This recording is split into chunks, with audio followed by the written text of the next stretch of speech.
Audiobook da Revista Espírita de 1860. Outubro. Item 4.4. Dissertações espíritas. Recebidas ou lidas na sociedade por vários médiuns. Marte. Médium, Sra. Custel. Marte é um planeta inferior à Terra, da qual é grosseiro esboço, não é necessário habitá-lo. Marte é a primeira encarnação dos mais grosseiros demônios. Os seres que o habitam são rudimentares, têm a forma humana, mas sem nenhuma beleza, têm todos os instintos do homem, sem a nobreza da bondade. Entregues às necessidades materiais, comem, bebem, batem-se, acasalam-se. Mas como Deus não abandona nenhuma de suas criaturas, no fundo das trevas de sua inteligência jaz latente o vago conhecimento de si mesmos, mais ou menos desenvolvido. Esse instinto é suficiente para torná-los superiores uns aos outros e preparar a eclosão para uma vida mais completa. A deles é curta como a dos insetos efêmeros. Os homens, que são apenas matéria, desaparecem após curta evolução. Deus tem horror ao mal e só o tolera como servindo de princípio ao bem. Ele abrevia o seu reino, sobre o qual triunfa a ressurreição. Nesse planeta a terra é árida, pouca verdura, uma folhagem sombria, que a primavera não renova, um dia igual e cinzento. Apenas aparente, o sol jamais prodigaliza suas festas, o tempo escoa monótono, sem as alternativas e as esperanças das novas estações, não é inverno, não é verão. Mais curto, o dia não é medido do mesmo modo, a noite reina mais longa. Sem indústria, sem invenções, os habitantes de Marte consomem a vida à procura de alimento. Suas grosseiras habitações, baixas como um casebre, são repugnantes pela incúria e pela desordem que nelas reinam. As mulheres se destacam sobre os homens, mais abandonadas, mais famélicas, não passam de suas fêmeas.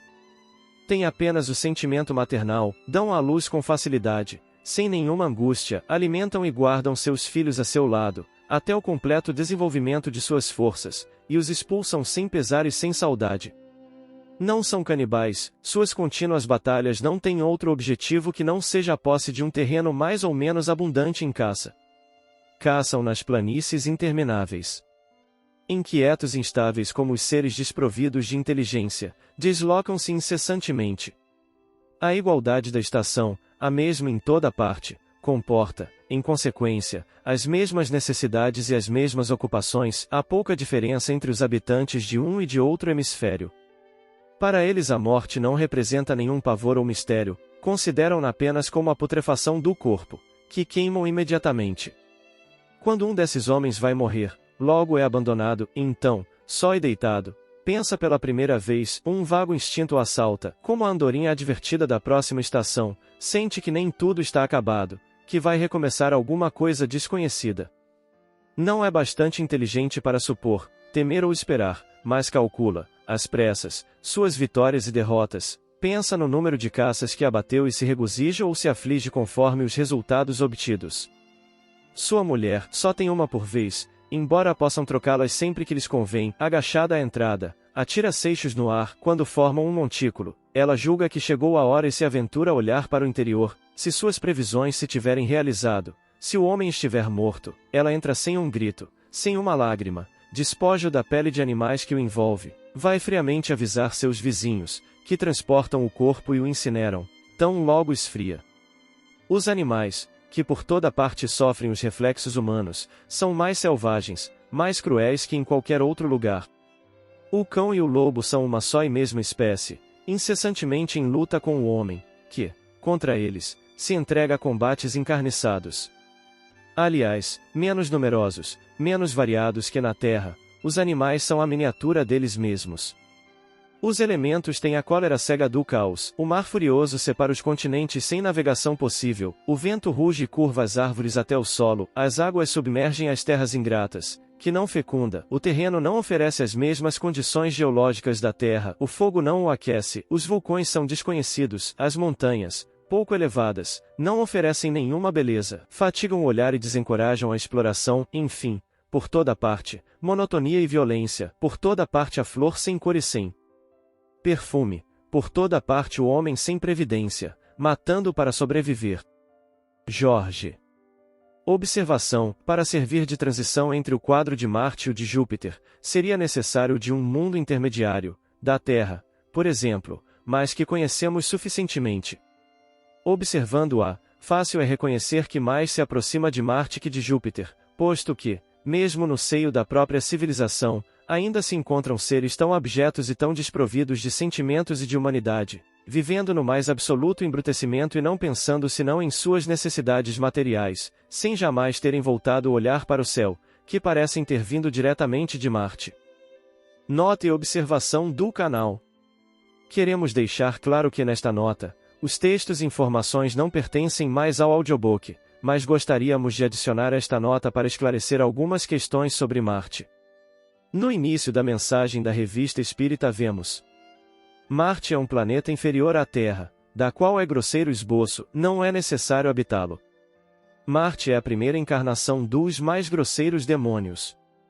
Porém, vamos observar mais adiante que Emanuel e Humberto de Campos, irmão X, trazem comunicações a Francisco Cândido Xavier, transcrevendo a beleza e elevação de Marte.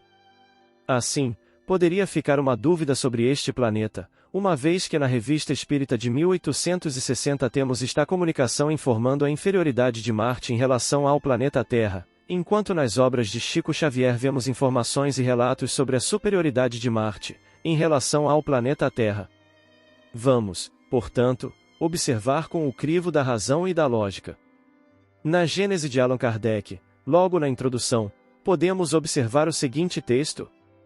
De resto, os leitores assíduos da Revista Espírita, Revue Spirit, poderão aí encontrar, no estado de esboço, a maior parte das ideias que estão desenvolvidas nesta última obra, como fizemos com as precedentes. A Revista Espírita é frequentemente para nós um terreno de ensaio destinado a sondar a opinião dos homens e dos espíritos sobre certos princípios, tendo que admitir como partes constituintes da doutrina.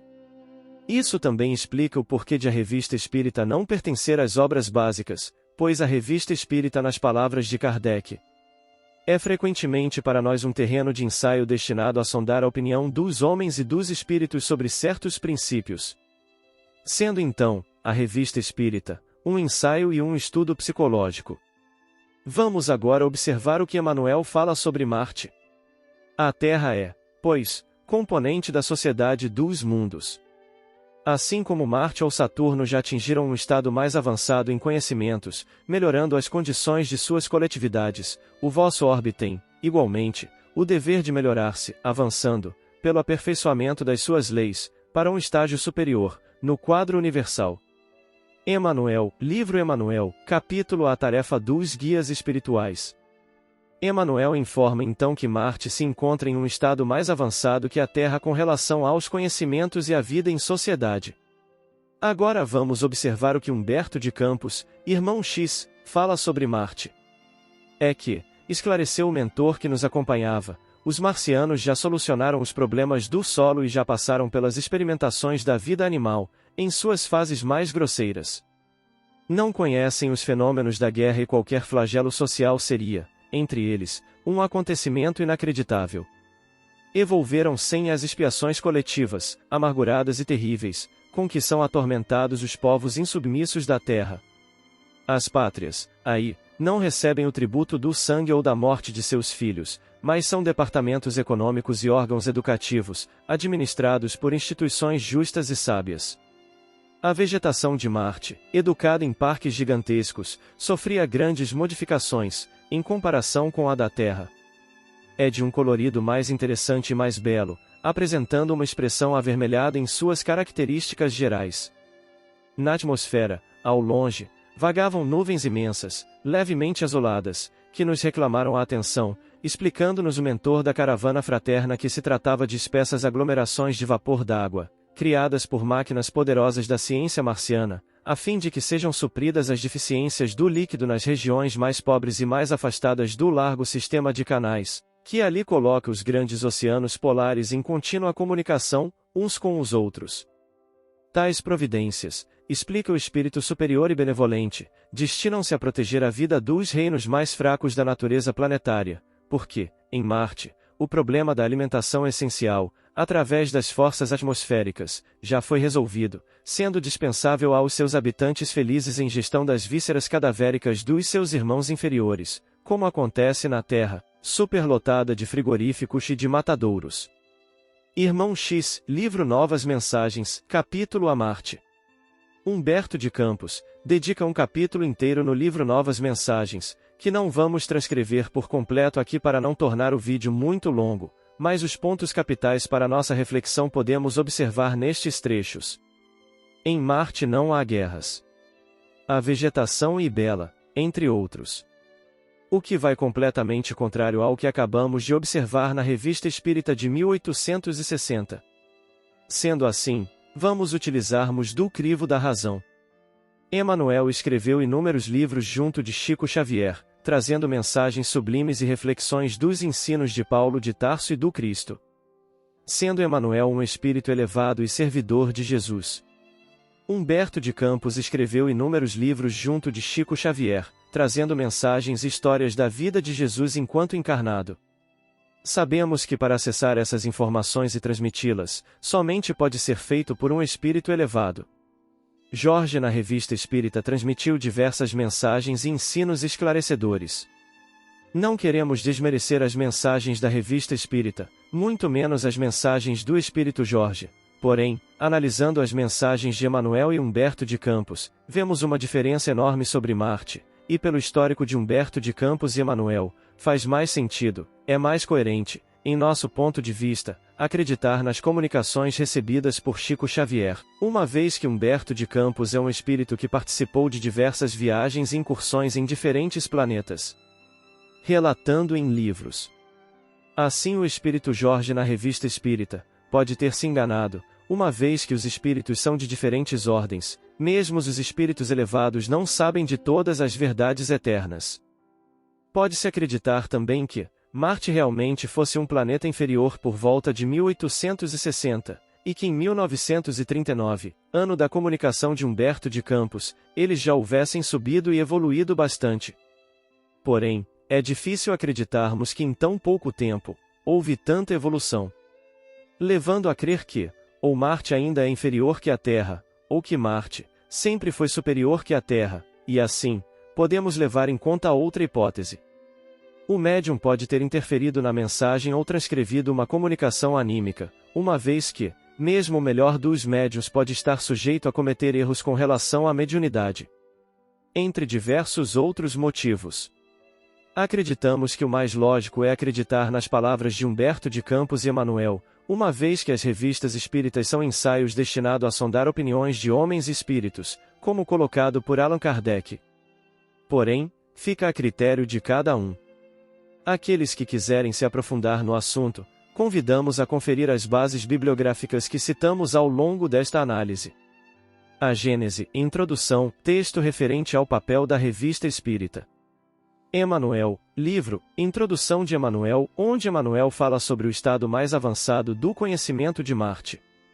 Novas Mensagens, capítulo a Marte, aonde Humberto de Campos relata sua viagem a Marte. Obrigado por assistir e participar, bons estudos!